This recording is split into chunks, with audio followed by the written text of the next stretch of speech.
Hi there, Nick Montague here from Funding Store, another in our series of discussing the different types of funding available for businesses. Today we're going to look at the general crowdfunding stroke peer-to-peer area, which has been very busy and in the news over the last 2 to 3 years and looks like it's here to stay. There are generally two types, debt and equity. So the debt side, i.e. where a business would borrow money, is referred to as peer-to-peer debt, and the example behind me demonstrates the system. What tends to happen is we have a peer-to-peer platform in the middle. This is set up using a web-based system and technology behind the scenes. Individual lenders would go to that platform and they would look at the businesses on the platform who are seeking funding. The businesses normally would be given a rating by the platform in terms of risk, and then the individual lenders would decide to lend small-ish amounts of money to a number of different companies. The platform then distributes the funding to the companies as loans and collects repayments on a monthly or quarterly basis and rebates those back to the lenders.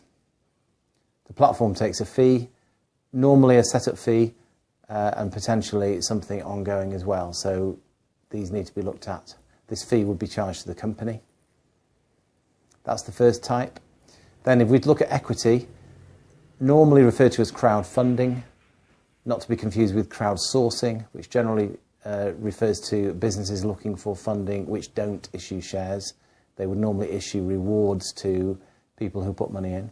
So crowdfunding is where, again, a number of investors, in this case, would go to a crowdfunding platform.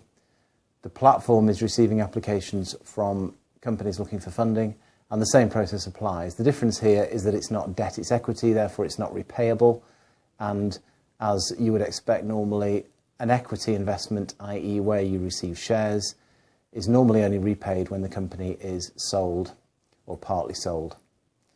So that's the difference. In terms of who can apply, each platform has its own rules, but broadly speaking, early stage companies with no track record would generally go for equity, whilst established companies who can repay debt, have some cash flow, would go for peer-to-peer debt. So that's it. As with everything, take professional advice, do your due diligence. Any questions, give us a call on 01565 756 141 or go to fundingstore.com.